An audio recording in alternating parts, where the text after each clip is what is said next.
ফজরের নামাজ যে সকল লোকেরা পড়তে পারে এদের চেয়ে সুস্থ এবং শক্তিশালী পৃথিবীতে কোনো মানুষ হতেই পারে না, এবং এদের চেয়ে ভালো মনের মানুষ পৃথিবীতে হতেই পারে না। রাসূল সাল্লাল্লাহু আলাইহি ওয়াসাল্লাম বলেছেন, আমি বলিনি তো, নাশীতান তাইয়্যিবাল কলবি, নাশীত মানে যদি খুবই উজ্জীবিত থাকে, উদ্যমী থাকে, তার দিয়ে অনেক কাজ করানো যায়।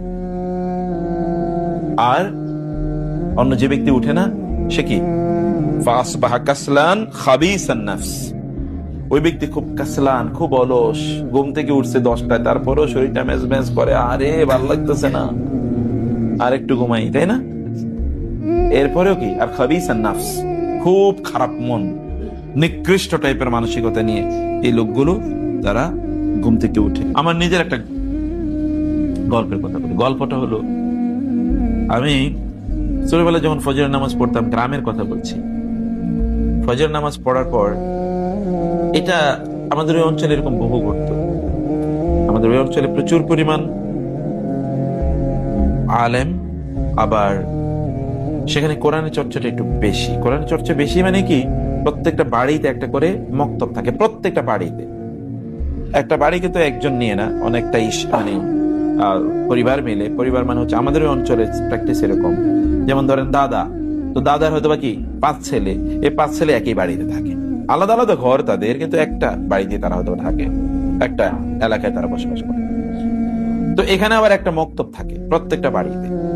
এই মক্তবে একজন মাদ্রাসার একজন ছাত্র অথবা একজন ওস্তাদকে রাখা হয়।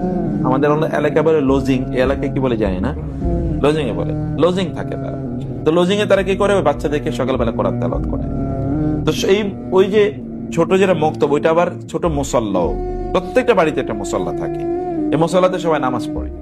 নামাজ পড়ে ফজরের পরে তারা কি করে, হয় ওইখানে বসে কোরআন তেলাওয়াত করে, অথবা ঘরে এসে। আমি দেখতাম, যেটা ছোটবেলার কথা বলছি, এখন থেকে 30-35 বছর আগের কথা বলছি, 35 বছর আগের কথা বলছি, ফজর পরে এসে দেখতাম যে চাচারা অথবা জ্যাঠারা তারা তাদের ঘরের দরজাটা খুলে, এখনো কিন্তু সূর্য উঠে নাই, দরজাটা খুলে ওইখানে একটু আলোর মধ্যে কোরআন নিয়ে তারা পড়তেছে, গুনগুন করে পড়তেছে। এই লোকগুলো মানে অশিক্ষিত, ধরেন এত শিক্ষিত না, অথবা চাষাবাদ করে, এরা যে মন থেকে কোরআন তেলাওয়াত করতো, ওই আওয়াজটা মনে হয় এখনো আমার কানে ভাসে। এখনো দেখবেন গ্রামে গেলে মানুষের কিছু মধুর আজান যে আপনি শুনবেন, মনে হচ্ছে আপনার একেবারে অন্তরের ভিতরে ঢুকে যায়, মানে এত দরদ দিয়ে তারা এই কাজটা করে। এই লোকগুলোকে আল্লাহ তাআলা তাদের ইবাদত তবে বেশি নাই, তো তারা যতটুকু করতো, বিশেষ করে কোরআনের এই যতটুকু যারা করতো, এগুলো তারা খুব মন থেকে করতো। একসময় তো পিওর জিনিস পাওয়া যেত, এখন পিওর জিনিস তো কিছুই পাওয়া যায় না, তাই না? একসময় তো সবকিছুই পিওর পাওয়া যেত, এখন কোনো কিছুই পিওর পাওয়া মুশকিল। এই তেলাওয়াতটার অবস্থা হচ্ছে এরকম। হাদিসে এসছে, কোন একজন ব্যক্তি তিনি কোরআন তেলাওয়াত করছেন, তার প্রতিবেশী কোরআন তেলাওয়াত শুনলো, শোনার পরে বললো, আহা, এই লোকটা যত সুন্দর করে তেলাওয়াত করে, আমি যদি এরকম তেলাওয়াত করতে পারতাম।